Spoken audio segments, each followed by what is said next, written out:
Welcome to This Week in Money. I'm Jim Goddard. Today, Ross Clark from chartsandmarkets.com runs down the major markets. Ross tells us the stock market followed the U.S. dollar chart. He takes a look at gold and crude. He also has a special offer for our listeners. Market historian Bob Hoye tells us that lower interest rates won't mean a better stock market. He points out if central banks were effective in setting positive economic conditions, we wouldn't have had 18 recessions since the U.S. established the Fed.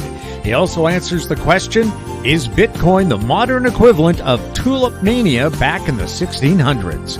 The publisher of thetrendletter.com, Martin Straith, also has a special offer for you. Martin examines raging government debt, the Russell 2000, Bitcoin, and the rising demand for oil from India. We'll talk to Ross Clark right after this.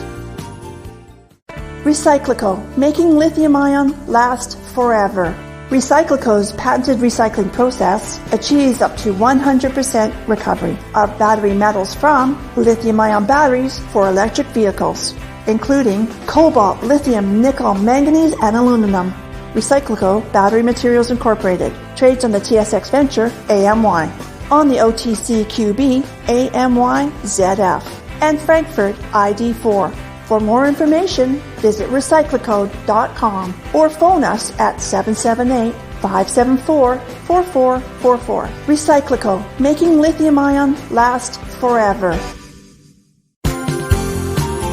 Welcome to This Week in Money, the source for market opinions. Here is Jim Goddard. My guest is Ross Clark from chartsandmarkets.com, where you'll find insightful market commentary and timely technical analysis. You can find him on X at Charts by Ross. Welcome back to This Week in Money. Always a good way to finish off the week, Jim.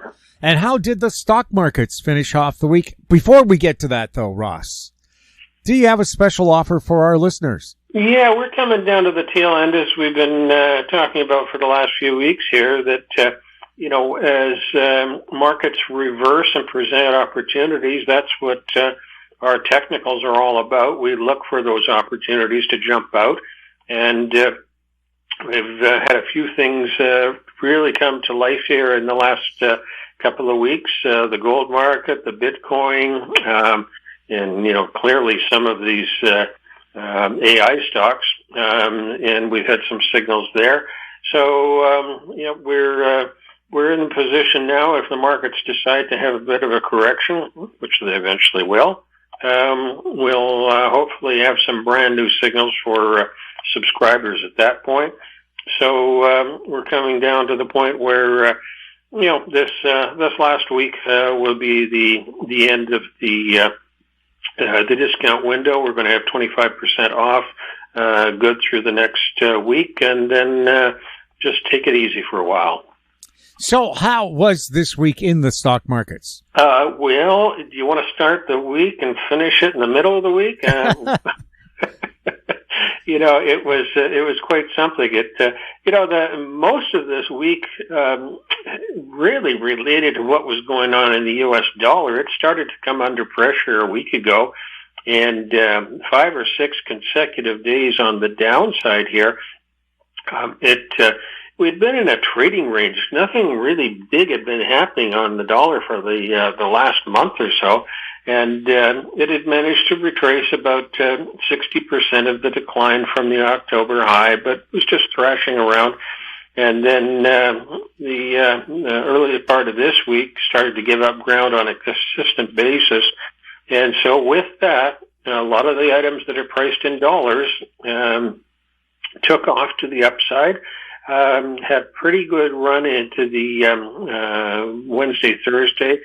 Some of them reversed on Friday, and the equity market definitely up at the top of the list. You had all-time highs in most of the indices, the Nasdaq, the Dow, and the S&P. But by the end of the week, they were marginally lower. Some rotation going on, though. If you take a look at the Russell 2000 was up about 1% on the week, and but the big winners were the 8% move on the upside in Bitcoin, and also on the GDXJ, the gold mining index had an 8% week, That's the best that we've seen in there in a long time. And, it comes because of the strength that we've seen in the gold market. So what happened with the U.S. dollar to affect the markets? You got the Fed here in terms of interest rates and, what's going to happen. So at this point, there's this question of, if you're not going to have higher rates, then it doesn't attract the dollar.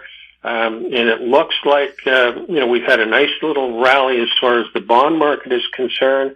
With that, interest rates have eased off into the bond market. We've rallied for 117.5 up to 122.5. Pretty good bounce in the bond market and lower rates. So that's taken the wind out of the dollar. Percentage-wise, it's only about a 1.5% move on the downside this week in the dollar index, but it's a change in trend out of this consolidation, or starting a trend in this out of the consolidation. That always brings up questions of what's the Fed going to do, quote unquote, when it comes to rates moving forward here. Is there how close are we to the recession? And I could care less about that. To me, I just like to read the charts and the chicken scratchers there and look for opportunities when they jump out. When you get into trending markets, you get nice corrections that present opportunities. When they become exponential, like we've seen in the AI stocks, then you look for interim highs and corrections on those. It looks as though Friday was one of those days. I mean, the NVIDIA volatility was quite something, a 10% swing on the day, and that ranks it up high with, I guess probably second only to what was going on in Supermicro SMCI. That one on the week up about 26% because it now is included in the S&P 500. So there's a lot of institutions who now feel that they have to own this as part of their repertoire.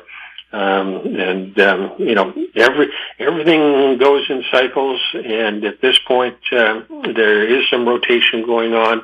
As I say, the broad indices were down, but you take a look at the Russell 2000, it was up roughly 1% on the week. So there are things happening there. And when we look at these moves that we've had in the AI stocks, things have become exponential, but that doesn't necessarily mean that this is the top. If we look back to the dot-com era, 1995 to 2000, there were numerous volatility points along the way up, and particularly in 1988 and 1999. And tops take time to develop. They don't usually happen overnight. And if you look at what happened back then, it was a rotational top. The groups of stocks turned slowly as we moved from January through the spring, and the S&P didn't finally top out until the last week of August in 2000. So, this time around, the model that I have, which works off the 100 years chart on the S&P, it's got upper targets that are pretty close to here. The S&P is roughly 5,200 right now. My targets are in the 54 to 5,600 range, very, very close to here. But if I look back on the modeling, what you would expect to see is a rolling top that could take the better part of months before things really start to give up the ghost. Digging deeper into gold, what's going on there? Well, we had that really nice buy signal here back not too long ago, just under 2,000 back in the middle of February. And the initial move looked for it to test resistance in the 2040 to 2060 range. That one then became a catalyst point for the upside action, and the decline in the U.S. dollar has really helped out here. When we look at the measurements, the depth of this consolidation that we've had since 2022 we get a series of Fibonacci numbers on the upside. The first one was at 2176, and that was reached as of Friday. The normal action here at this point would be maybe a small consolidation, a little bit of a pullback, but the next upper target that we're looking at is up around 2350. So there's quite a bit of running room as far as we've got here in gold prices. We do have our first overbought readings on Thursday and Friday, so a consolidation next week would not be out of the cards at all. The GDX, when you look at the miners like the GDXJ, for all that it had a great week, we still have not taken out any key resistance level there. $36, I think, is the level that the investors want to keep an eye on. And over in the silver market, that one has really been a bit of a dog here, has just not participated at all with the gold market. Looking at $26 as the real catalyst point that you need for a breakout. And if you look back at these long-term consolidations, we're talking about the type of thing that we've seen maybe half a dozen times since 1980.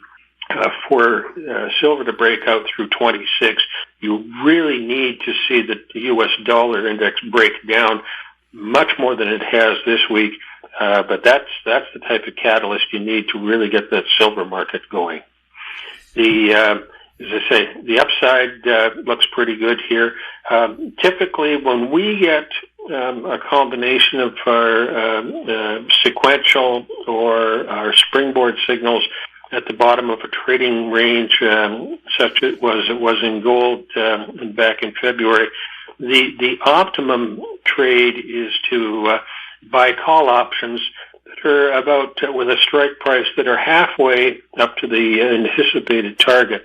So in this case, the GLD calls for April were really the optimum item for investors to take a look at. Those had just one fantastic week, went from $2 to $12 in this last 5 or 6 trading days. So that's the type of thing you want to try and take advantage of when you get a quiet market or a market that's had a pullback in a trend. You look to take advantage of the pullbacks when they're few and far between. You got maybe half a dozen across the board in a given year, and you want to take advantage of those. What's happening in the petroleum market? Everything sort of paused this week. We pulled back. The crude oil market had been in a we look at this big 10-year cycle, and at this point, we probably are in a stage where you've got no more than maybe another 3 to 6 months of buoyancy. Ideally, we have a small pullback in here. We're around 78 to close off the week, but anything in the mid-70s should be a decent support level with one more seasonal push to the upside. And I think that that's about it for this run off the December low. So take advantage of a pullback, and there are half a dozen stocks that are worth looking at in that group, as well as just the ETF themselves, the XEG or the XLE. The nat gas, we've been looking for a good move off the low. It's had its first little push off the bottom, pulling back at the end of the week, but I think there's still some running room as far as the gas and the gassy stocks are concerned. Ross, thank you so much for being on This Week in Money. Okay, Jim. Be with you next week. My guest has been Ross Clark from chartsandmarkets.com. Find him on X at Charts by Ross. Coming up, Bob Hoye, next on This Week in Money. Don't miss out. Stay informed. Receive the HoweStreet.com weekly recap with thought-provoking podcasts, radio, and articles delivered to your inbox. Sign up for the HoweStreet.com weekly recap on our homepage at HoweStreet.com. Always consult your investment professional before making any investment decision.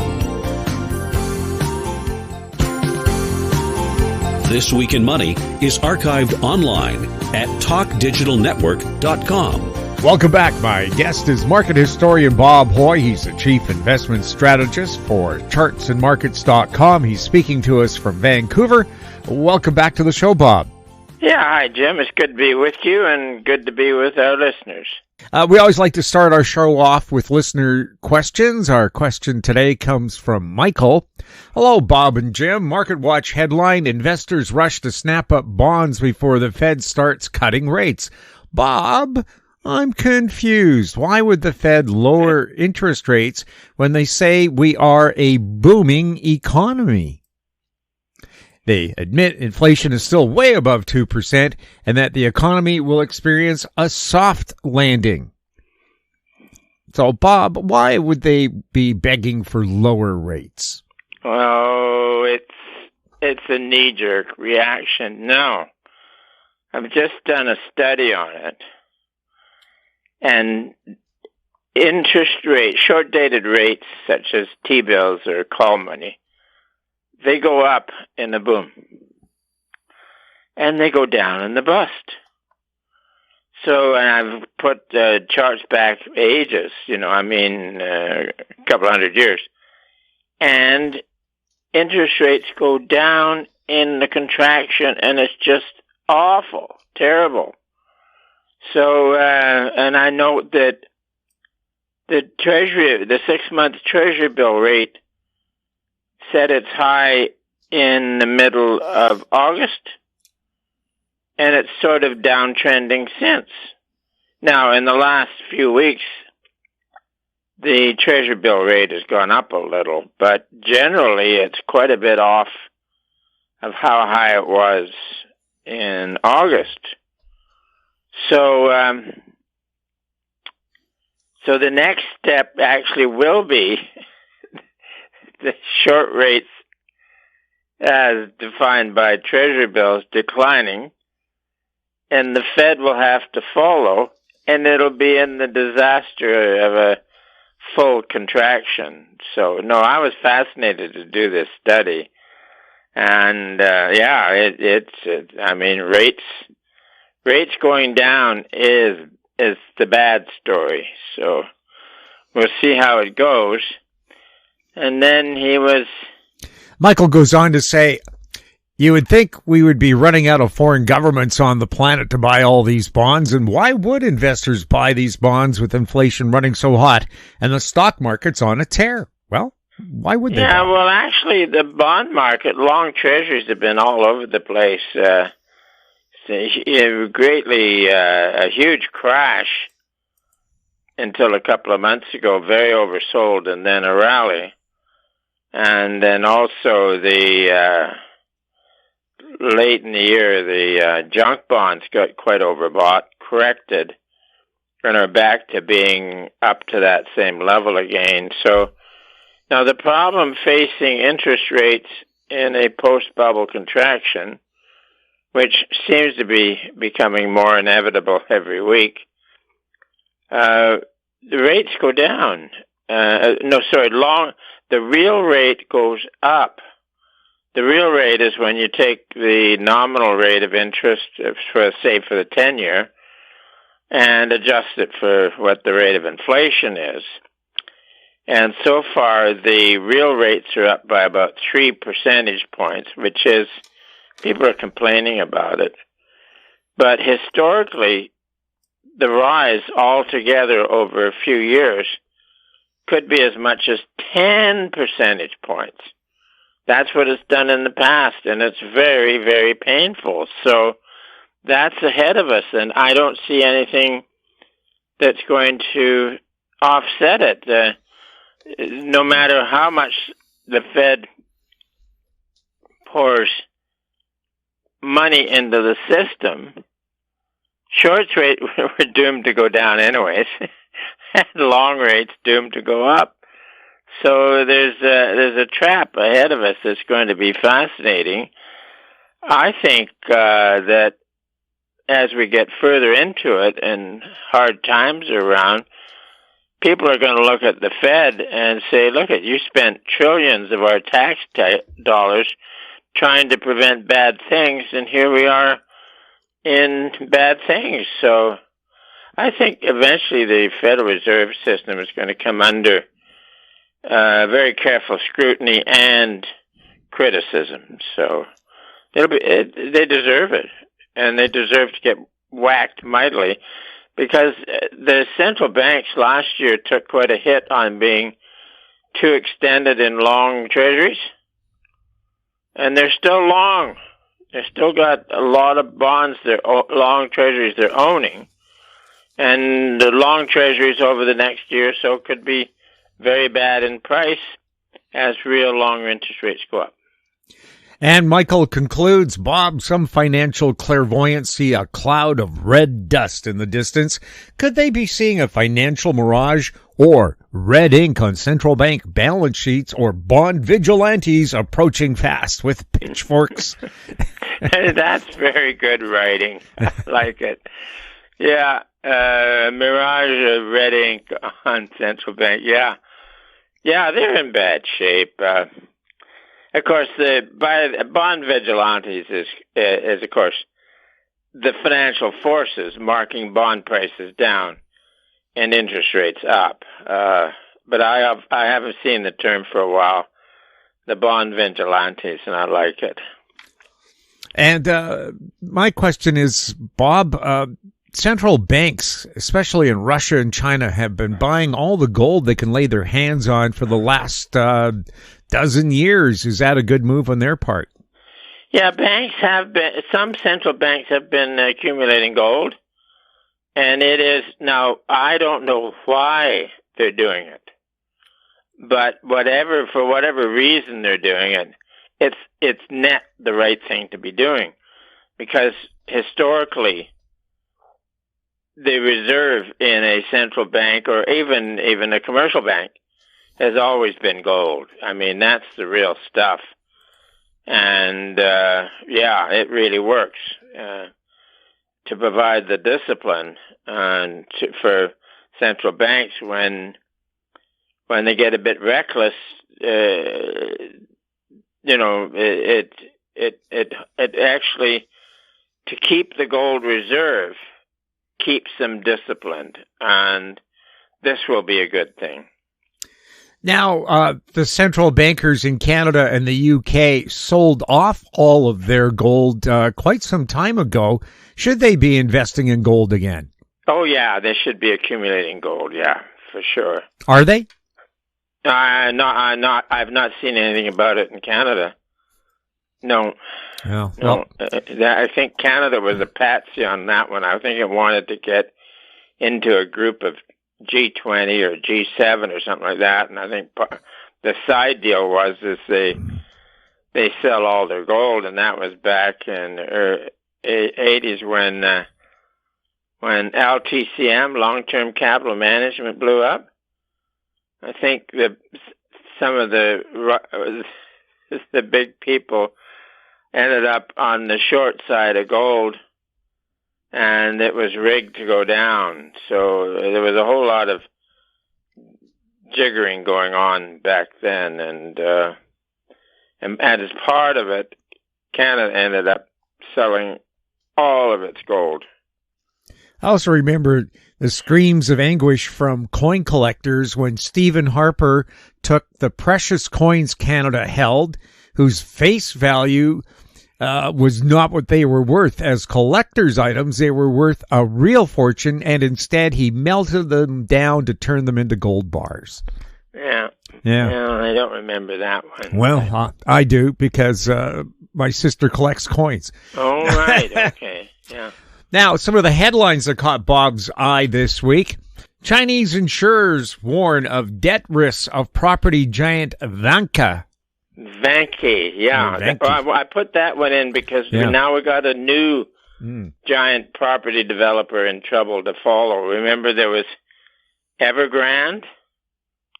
Was that the one we followed for a while? Evergrande, and then Evergrande, yeah. And then the biggest one, Country Garden. Oh, yeah, Country Garden. That was a wonderful one. So, well, now we've got another one to follow, Vanke. Yeah, my friend in Hong Kong, Cam McMurtry, has sent me several videos of those artificial cities. I call them artificial because nobody moved there. Yeah. Being imploded because they never bothered to put in doors or windows, so the weather just came roaring through those towers. And now they have to be destroyed for safety reasons. They're in danger of collapsing on their own. Well, they didn't finish them. No. And there were clumps of maybe 10 or 12 towers in a clump. And huge towers and very empty. And now, of course, without getting finished, they deteriorate very quickly, and they're being torn down. And this is what reminds of the great investor Vanderbilt in New York. The 1873 bubble, the feature of that one was the railroad stocks. Mm. So everybody was building a railroad, and in some cases from nowhere to nowhere. And that's what Vanderbilt observed, that it had no business in building railroads that go from nowhere to nowhere. Well, this is where they've been building cities that had nothing in them. Well, so much for Field of Dreams. Build it and they will come. Oh, wasn't that a wonderful movie? Well, I heard one of the problems with those instant cities was that they forgot to put in institutes of higher learning beyond high school. And the Chinese revere higher education. Yeah. Right. Well, if your kids don't have a college or university to go to, why would you move there? Good point. I didn't see that one, Jim. Yeah. Headline: China is churning out more EVs faster than everybody else. Oh, yeah. Electric vehicles. They give people who own and drive them a sense of virtue because it doesn't put carbon dioxide out the tailpipe or other bad things. And but the problem is, you use a whole lot of bad things to make the battery. You got to dig up a lot of things, and then the batteries are subject to blowing up from time to time. And then you've got the disposal afterwards, and they're finding that,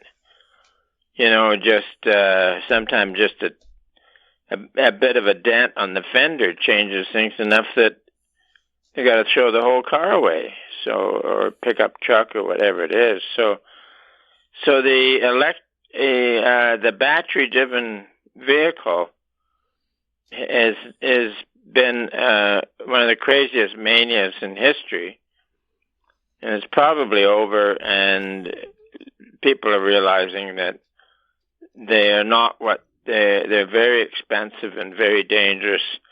And even the insurance companies are beginning to realize that this is the case for them. So, yeah, I think the EV story is going to continue to shrink. Yeah, and an EV is a resource pig, and I've kept this number around. The copper that an electric vehicle uses 183 pounds or 83 Ks. That's 277% more copper than your internal combustion engine car. Oh, yeah. Where's all that copper going to come from?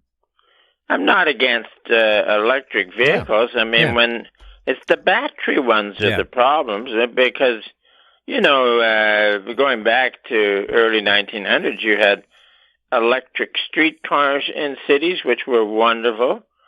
And then after World War II, they transformed it all over to electric trolley buses, and that was wonderful. But the craze now is that it has to have a very inefficient battery in it. And that's the problem. I had, the days of trolley buses with wires up top. Hey, that was all fine. It all worked wonderfully well. But Vancouver was smart. They kept their trolley buses when every other city in North America was dumping trolleys for diesels. Yeah. Yeah. Headline. They kept they kept them going for quite a while. And they still do. Now, this headline comes from Reuters. Corporate junk debt defaults hit post-pandemic high in February. Yeah.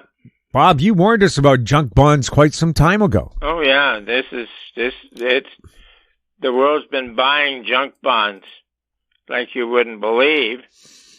And it's a very dangerous place to be.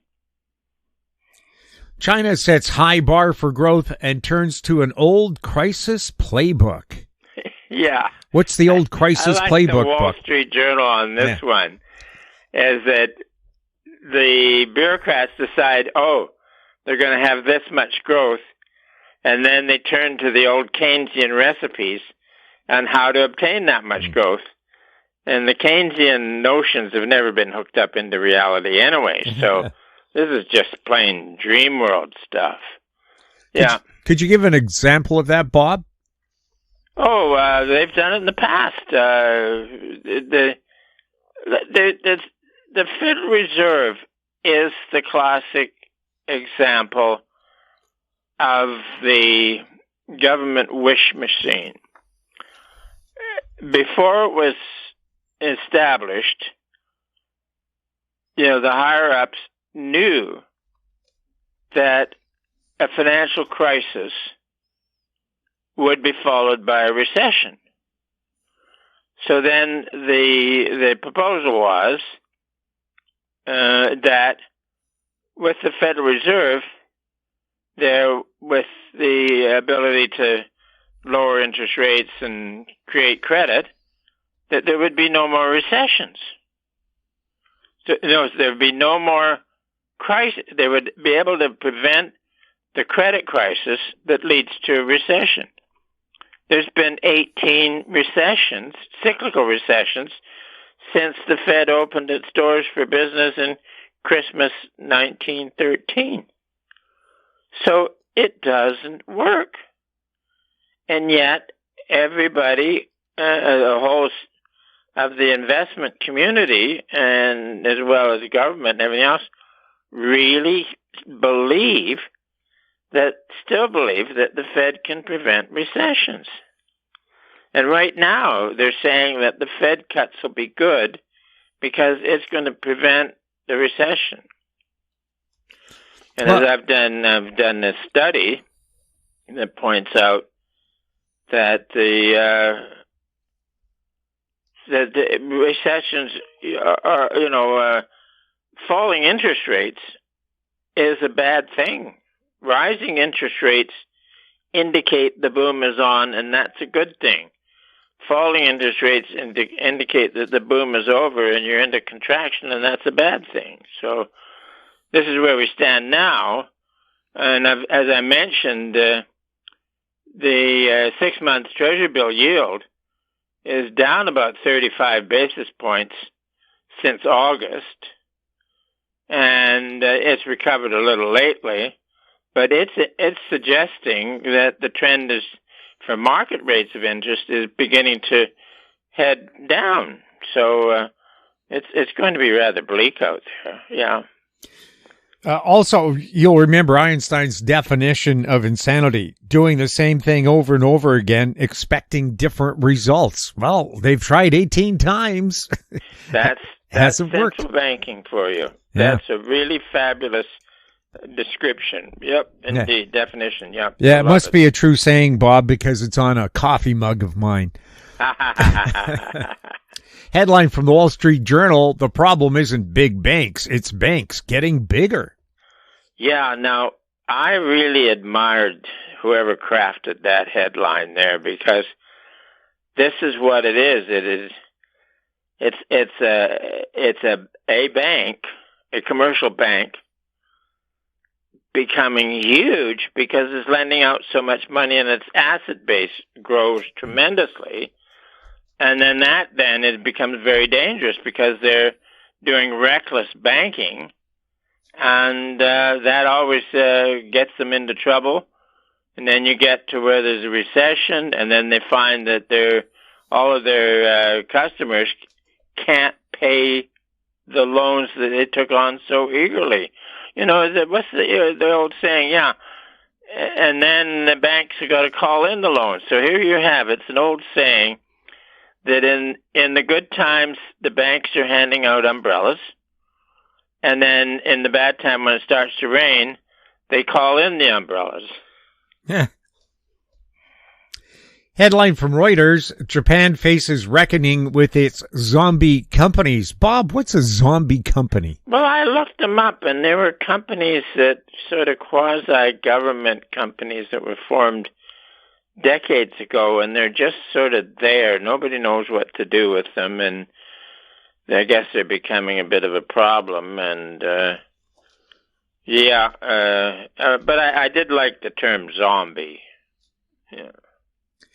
Headline from Yahoo, Bitcoin and gold both hitting all-time highs are a jarring contrast for markets.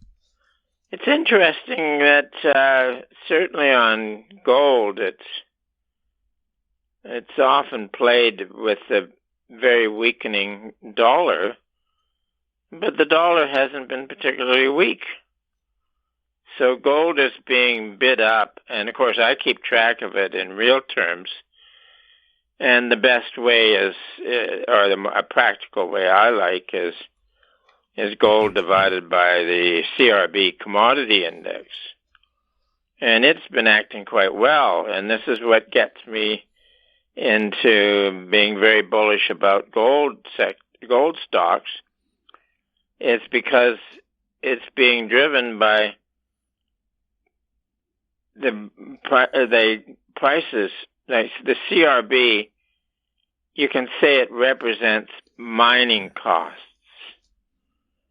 And so long as gold is going up or the CRB is going down relative to gold, then your mining costs are declining, and that increases earnings. And so where the gold investors now are in there, as I recommend it, to invest in a stream of increasing earnings, which is investing, whereas the old mantra since the 1960s has been dollar down, gold's up.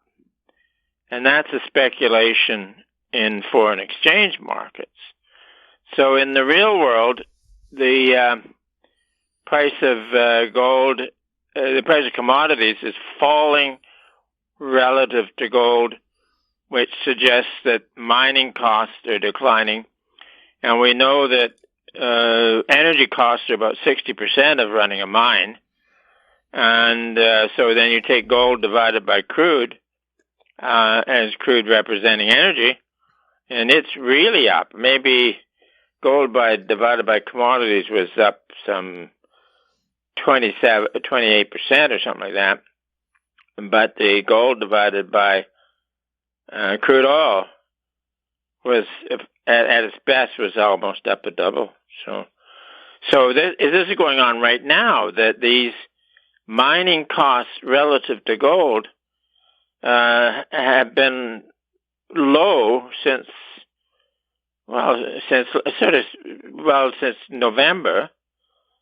So they've had 6 months of where the real price is going up, helping producers now. So their earnings should be increased. It's a positive. Let's put it that way.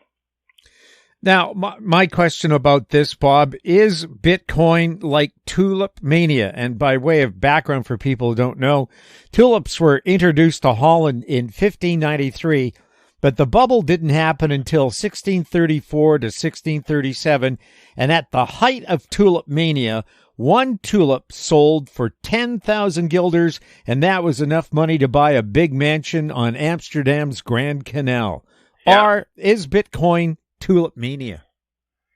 Yeah, the 1637 tulip mania was driven by novices. The authorities in Antwerp were very concerned about it, but it was outside of their jurisdiction, And they said, you're on your own, because these are not trades that will clear through our system. So it was wild and on its own, run by newbies. And the Bitcoin, would it exist if there wasn't a stock market? I posed you that one. So anyways, it's been a marvelous counter, and one should watch for it getting overbought again, because that would lead to not just a correction in the Bitcoin, but quite likely a correction in the big stock markets as well. Now, on this move lately, our view back in October was that we were going to get one of those fabulous markets out to January. And then when we got to January, it was still looking good, so we thought it would continue maybe into March. And it's now set some technical excesses, so it has now become vulnerable, but I don't know exactly when it's going to break. Often after mid-year is the time when markets can head south for the winter. So all we know is that it's very overbought, extremely expensive stock market, and people should be taking their money off the gaming tables. Bob, thank you so much for being on This Week in Money. Jim, good to be with you, and look forward to next week.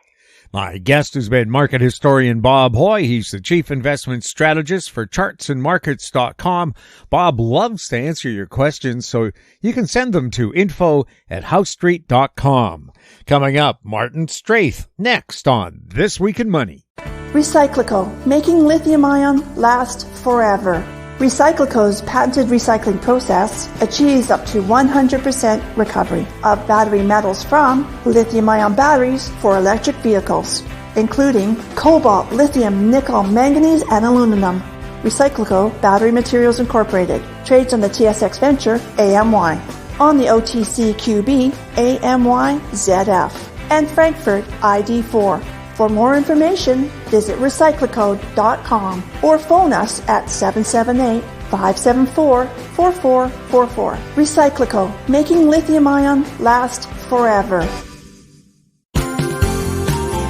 This Week in Money is archived online at talkdigitalnetwork.com. Welcome back. My guest is Martin Straith, founder of Trend News online at thetrendletter.com. He's speaking to us from Coquitlam, BC, which is just east of Vancouver.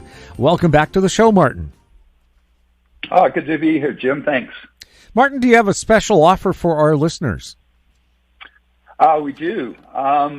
If they go to our website, thetrendletter.com, and right on the front page there, you'll see your Howe Street logo. And we're going to offer what we offered back at the World Outlook Conference crowd.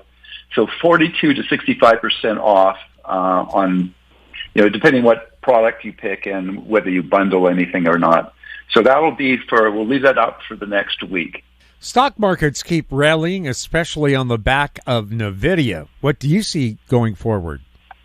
Yeah, well, stock market have been rallying, although I just see they're just down about 33% today here Friday. This week we saw the Fed Chair Powell testifying in Congress. And there he reiterated that the Fed has stopped, they're done with cutting or raising rates, and that cutting rates will probably happen at some point this year. And of course, the markets love that stuff. So, you got the S&P 500, NASDAQ, the Dow, and globally indexes all over the place hitting all-time highs here. I mean, we even saw the Japanese Nikkei, after 30-some-odd years, finally make a new high. So it's interesting, though. One of the things that's really sticking out to me right now is that, the Magnificent Seven stocks, so NVIDIA, Apple, Microsoft, etc., the group that led it's been leading the way higher all along here.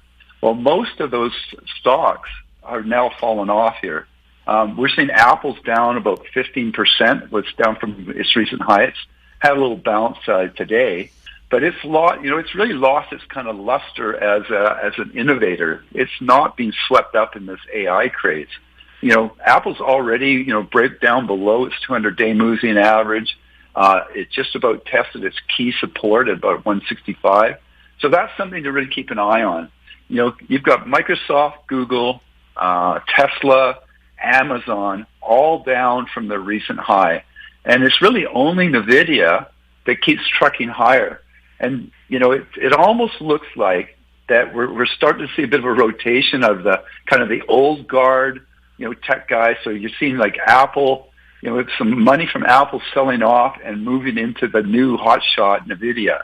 And, if you look at NVIDIA, just to see how crazy this is, their market cap is sitting at $2.27 trillion. And that's larger than the Brazil's gross domestic product. And it's closing in on Italy's gross domestic product. So to look at that, NVIDIA's market cap would put it at the ninth largest country in the world based on GDP. In the last 3 years, we've seen NVIDIA's revenue forecast has gone from $25 billion to $60 billion, and now it's well over $100 billion. I mean, this is wild growth and expectations. And, that train's running. You sure don't want to get in front of it right now, but it's pretty wild stuff.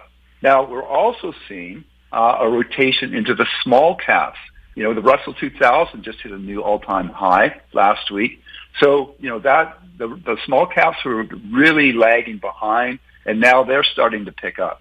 So you're getting a little bit more breadth happening here.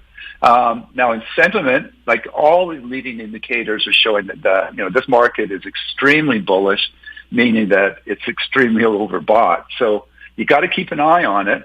Now, other interesting thing happens. Warren Buffett. Most people would consider him, probably the greatest investor ever.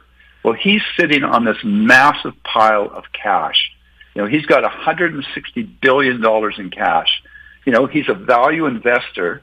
And he says he can't find hardly any stocks that he calls attractively priced. So he's sitting on cash and short-term T-bills, and he's looking for a pullback. So we're seeing the market. It's not selling at these highs. So far, we're seeing that kind of that rotation. So we're seeing a rotation out of like Apple. We're seeing it out of the software stock. We're seeing it out of the cloud storage, the cybersecurity, the internet, the social media. Those momentum stocks have been, driving it all up. We're starting to see a bit of a rotation into, oil, gold miners, natural resources, those sectors that were kind of left for dead. So they're starting to get some love here. So, we're due for I'm really looking for a waterfall sell-off in equities coming up here soon. I sort of hope we get that. And if we do, that would be a buying opportunity for us and our subscribers. You posted on X how the U.S. is now paying over $1 trillion on servicing their debt. That's more than they budgeted for defense spending. At what point does debt become a major problem? Yeah, isn't that wild? I mean, we've been harping on this stuff for so long, and unfortunately, most people just don't seem to care. They just, they hear government spent, we were just talking earlier about how the Canadian, Arrive Canada app was budgeted for $80,000 and they spent $60 million. It's just crazy. But, you're right. Like these, and it's not just the U.S., it's all kinds of governments are doing the same thing. The U.S. total government debt is now up to $34.5 trillion. Their projected deficit this year is $1.7 trillion. And here's another number. The U.S. is adding $1 trillion of debt every 100 days. And like you said, they're spending $1 trillion a year just to pay the interest on their debt. And I mean, given that they continue to run up these massive deficits, they actually have to borrow the money to pay the interest on their debt. So they're basically, it's like using one credit card to pay off another. So let's look at the numbers. So U.S. national debt, so $34.5 trillion. That works out to $102,500 per person in the U.S., $266,500 per taxpayer in the U.S. Now in Canada, we've got, it's not as bad, but it's pretty bad. Our debt is $1.2 trillion. So for each person, so all of your listeners, all of their family, for every Canadian, each Canadian, our share is $30,800. The Canadian debt is growing at about $110 million a day, and it's $4.5 million an hour. And, as bad as that all is, it's not going to get better. And in fact, I think it's going to get worse because you've got an U.S. election in the fall. And the big stories I'm hearing is that Trudeau wants to also call in the Canadian election in the fall at the same time. And my concern is that both Trudeau and Biden, they're both the numbers aren't looking good. I'm suspecting they're going to kind of look back at what happened in COVID, and they're going to do that, that free basic income for voters, and basically we're going to end up with like a permanent COVID relief package, and that's going to drive up debts massively. And even voters that know that that's not a good financial idea and it would probably destroy the economy, if you've got one politician running saying, I'm going to pay you $1,500 a month, and the other guy saying, that's crazy, I'm not going to do that, I think a lot of people would vote for the guy giving them free money. Gold just hit a new high. The last few times you've been on the show, you suggested gold could reach over $3,200 this year. Do you still believe that? Yeah, gold's just doing this quiet move. It's making these new highs. It's up another $20 today. It's $21.85. I see. Yeah. So it's up about 6-7% year to date. So it's doing this kind of slow motion move, which nobody seems to be aware of except gold bugs and people that are invested in it. Everybody's watching NVIDIA and all the other stuff, and gold's just quietly making these new highs. Gold bounced around for like 5 years, but now it looks like it's ready to do a big run here. And, you got gold and Bitcoin are trading in really similar patterns here. Obviously Bitcoin's a lot more volatile, but they're both starting to suggest to me that I think investors are finally waking up to the fact that, governments are running up these massive debts, and they're just, continuing on as we just talked about. And so I think investors are starting to realize that, their fiat currency, which is just a piece of paper, isn't really worth much. And, if you're going to keep, racking up these massive debts, you're ultimately going to end up with more inflation, and that just eats away at the purchasing power of each one of those dollars. And it's not just the U.S. and it's not just Canada. This is happening everywhere. So, and then the other really big factor in gold's rise is the action from these central banks. We've got last year central banks bought 1,040 tons of gold last year. And, we're talking about, not Canada, the U.S. so much. You're talking about countries like China and Russia and so on, countries that want to get away from the U.S., get away from the West, who don't like the way the U.S. has sort of handled the whole, Russia, moving them off the SWIFT system and so on. So China's central bank, they just added in February for the 16th straight month, they bought gold. Their bullion now in the Bank of China is up by, 390,000 ounces last month. And they now hold the equivalent of, 2,260 tons of gold. So now you got that, and then you got also the benefit of investors betting on the U.S. interest rate cuts going to happen at some point this year. Gold will do well if the interest rates go down. So now, gold's very overbought right here. So I'd be looking for a pullback in order to, add to your position or get into gold. If you're looking at gold stocks, that's been a whole totally different story. They've been brutal, and way lagging behind the bullion. We've got gold stocks have been rallying this week, but I just looked up an hour ago. They're still down about 7% so far this year. At the same time, we got bullion up 6% over the year. And then, it's overbought. So if we can get a nice correction, we'd be looking to add bullion via an exchange-traded fund. So not so much on the miner side, but more on the bullion side. The miners, again, could still join in the rally. But like I say, our next purchase is going to be on the bullion side. Now, you can also buy these ETFs that are leveraged. So you can buy, an ETF that will basically move 2 times the price of gold or 3 times the price of gold. But you have to remember these things work both ways. So, if gold goes up 1%, the 2-time leveraged one will go up 2%. The 3-time will also go up 3%. But then if gold goes down 1%, then the ETFs are going to go down 2% or down 3%. So, I do think that gold's going to have a really good year this year. 3,200, I wouldn't be surprised at all. What's your take on crypto with Bitcoin hitting record prices? Yeah. Crypto's been wild. It is by far the most polarizing sector. You've got at opposite ends of the spectrum, you've got people who think, crypto is the greatest trading vehicle there is. And then you've got people on the other side, like Jamie Dimon, who calls Bitcoin, a pet rock, implying that it's worthless. And now, just so far this year, we had, the buy the rumor story with Bitcoin. So when those ETFs were all going, the rumor was they're probably going to get approved. And so, at that point, we saw Bitcoin rack up to about 48,000 on the rumor. And then as soon as they got approved, Bitcoin sold off almost 20% to under 40,000. But then, it's spiked right back up. It's spiked up to about 70% now. Today, it's sitting at about 68,000. It's just wild. On Wednesday this week, we saw Bitcoin drop 13%, and it's already recovered pretty much all of that in the last couple of days. And here's the thing, Jim. Bitcoin has fallen 13% or more intraday, so within one day, 60 times over the last 10 years. And so that's an average of 6 times a year. I mean, that is crazy.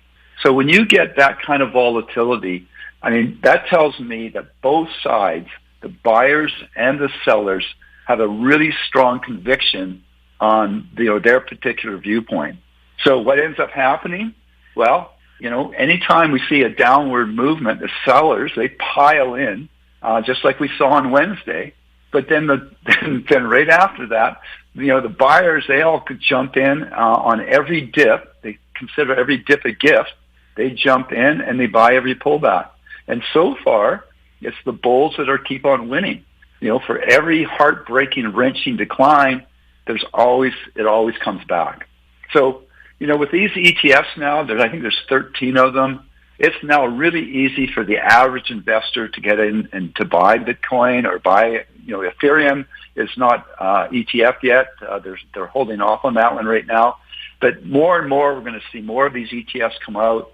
And, with all the uncertainty in governments and all these, these incredible debts and deficits, I think you're going to see, Bitcoin be much like gold and become more of a safe haven play. And, with gold stocks not performing well, buying, these crypto ETFs is a really easy way for both retail and industrial investors to get into the market. So I expect the volatility is certainly going to continue. And to me, it always seems to keep going up. So buying a dip makes a lot of sense. Last month, you said you were looking for uranium and uranium stocks to pull back, and they have. Are you a buyer here? Yeah. I think when I was last on, uranium was trading around $100, and it had just dropped down from about 106, and now it's sitting about 93.50. That was the initial support that when I was speaking at the World Outlet Conference, that was an initial target we picked. So short term, we just recently did add a new position there, and we will add more if we see it pull back even further. Bottom line, nuclear power has a lot of stuff going for it. It's stable, reliable. Nuclear plants, they run 24/7. It doesn't matter what the weather is. They don't need wind. They don't care about whether it's sunny or not. Low greenhouse gas emission. Public sentiment is really turning. Even the environmentalists have realized that, nuclear power certainly has a play here.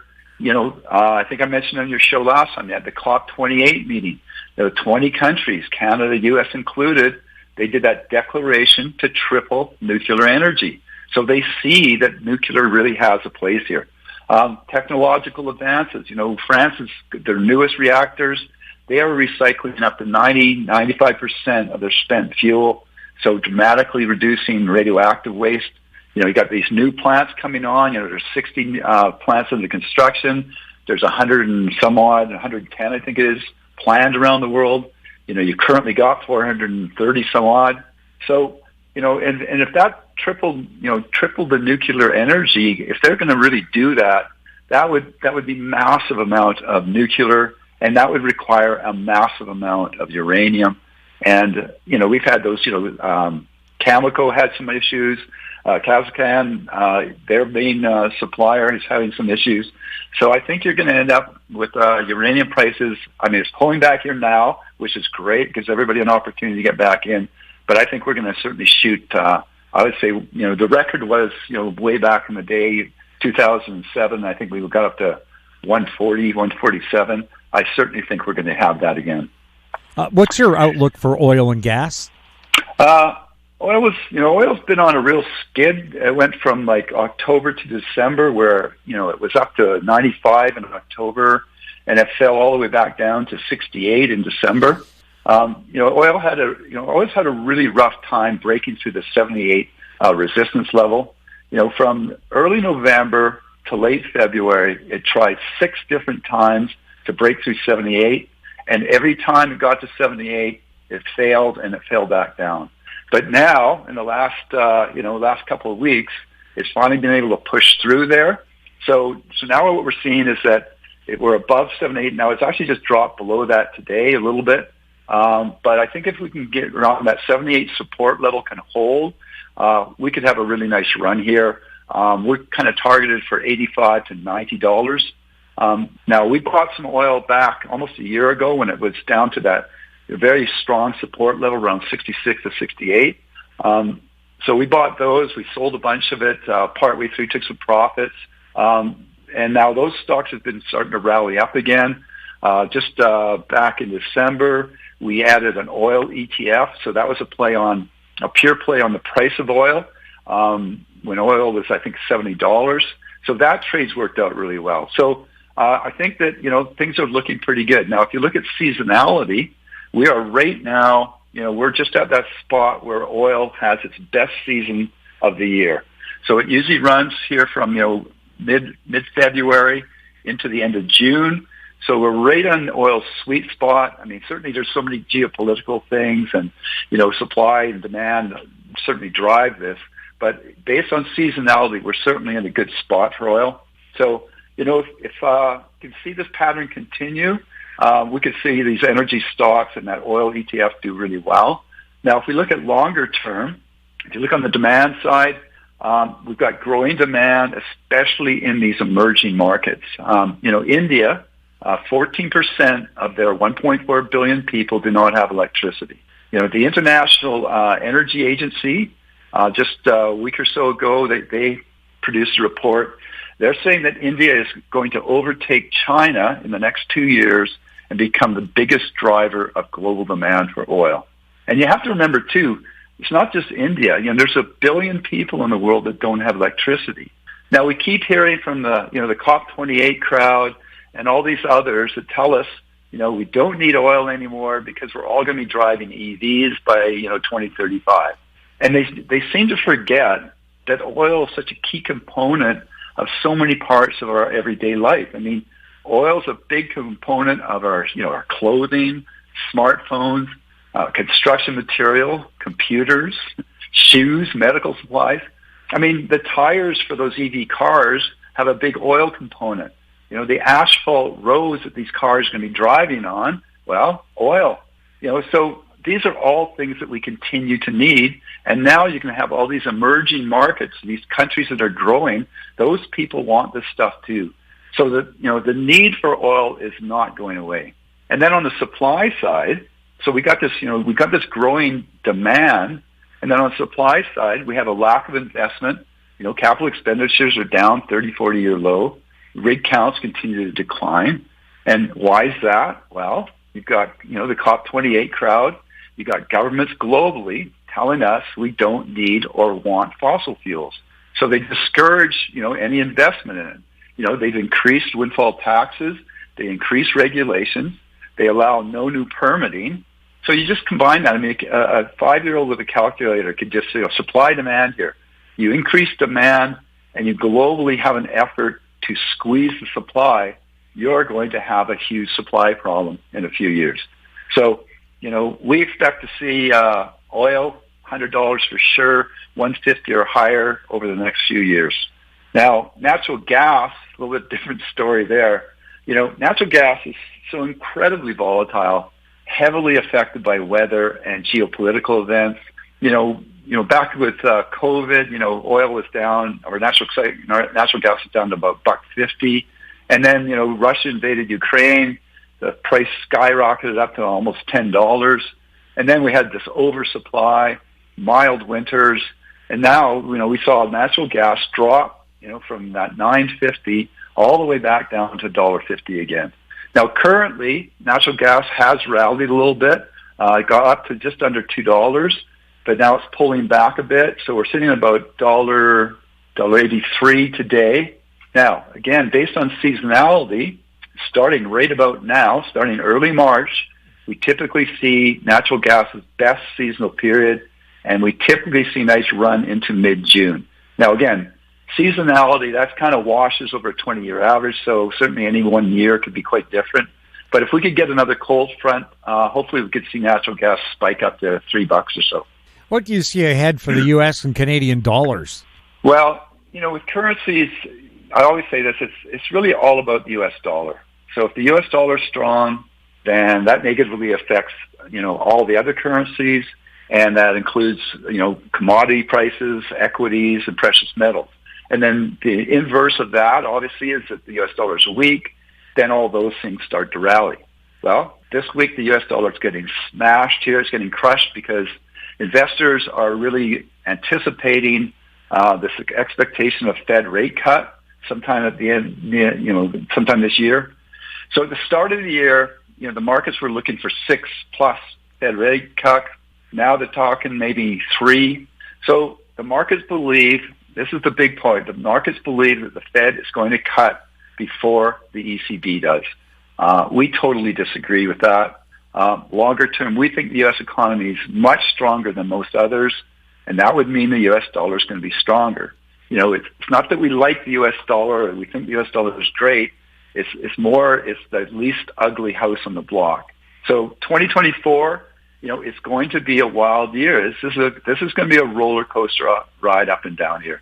We've got 64 countries having an election this year, and so far in the last year, almost every election, the ruling government, so whoever was in power, got the boot.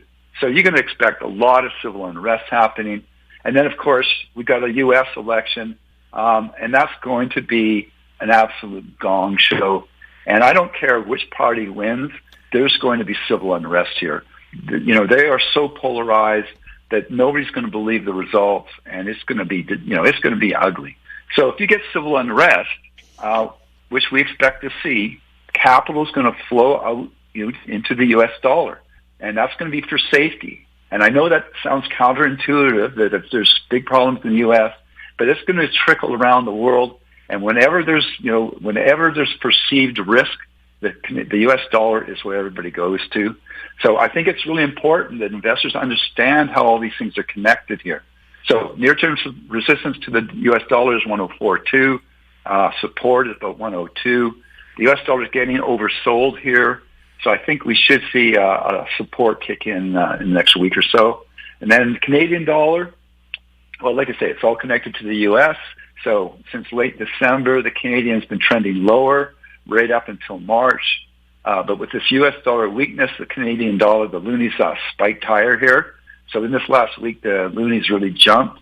But we do expect, the Canadian economy is in much worse shape than the U.S. economy.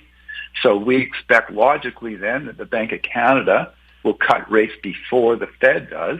And if they do, well, then the Canadian dollar is going to fall in value compared to the U.S. dollar. So Canadian dollar right now is trading at 74.13.